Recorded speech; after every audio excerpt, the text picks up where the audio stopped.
Noong unang panahon sa isang lugar sa Bicol na tinatawag na Rawis, may isang makapangyarihang dato na nagngangalang Raja Makusog. Ang kanyang asawa na si Dawani ay nanganak ng isang napakagandang sanggol na pinangalanang Magayon. Ngunit, namatay si Dawani matapos manganak.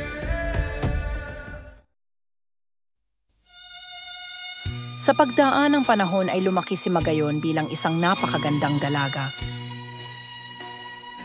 Ang kanyang ganda ay kasing linis ng hangin sa bukirin at kasing ganda ng mga bulaklak sa hardin.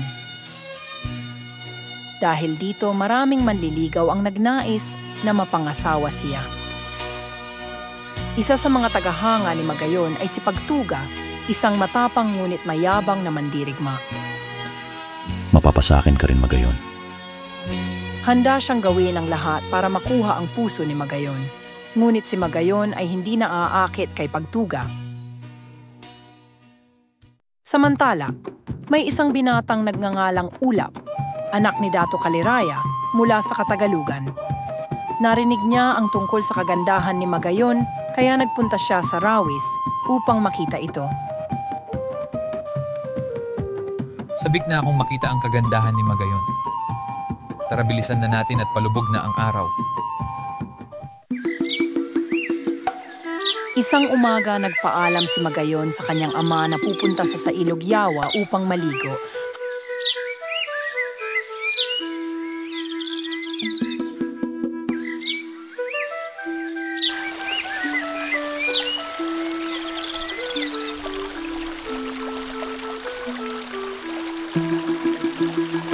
Masaya siyang nagtampisaw sa malamig na tubig ng Ilog Yawa. Habang naglalaro sa tubig, nadulas siya at nawala ng malay. May narinig si Ulap na sigaw. Nakita niya ang isang babae na tinangay ng agos ng ilog. Mabilis siyang lumangoy para iligtas ito. Nang makabalik sila sa Pampang, inalagaan ni Ulap si Magayon hanggang makabawi ito. Simula noon, isang espesyal na koneksyon ang nabuo sa pagitan nila na kalaunan ay naging pag-ibig.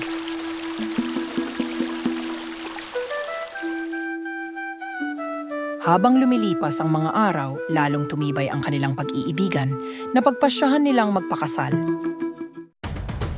Ngunit nagngingit-ngit si Pagtuga. Dahil sa matinding selos, nagplano siyang sirain ang kanilang kaligayahan. Sa araw ng kasal, dumating si Pagtuga kasama ang kanyang mga mandirigma.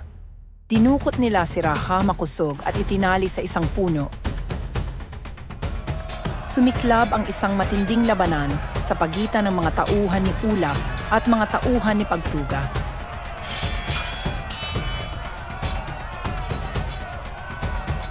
Sa gitna ng laban, nagawang patayin ni Ulap si Pagtuga. Tumakbo si Magayon papunta kay Ulap upang yakapin siya. Ngunit biglang tinamaan si Magayon ng isang palaso sa likod.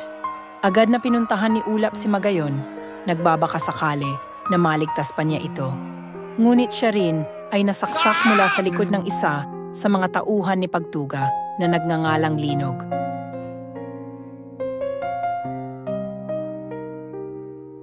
Nakatingin si Raja Makusog sa mga mahal niyang anak habang umiiyak.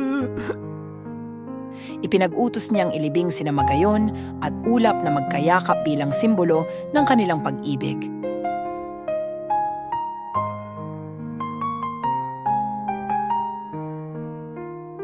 Lumipas ang maraming taon, unti-unting tumaas ang lupa kung saan sila inilibing. Dito nabuo ang isang perpektong hugis na bulkan na tinatawag ngayon ng Bulkang Mayon. Ang Bulkang Mayon ay simbolo ng pag-ibig na wagas, tapat, at hindi matitinag. Hanggang ngayon, ipinapaalala ng Bulkang Mayon ang alamat ng pag-ibig ni Daragang Magayon at Ulap.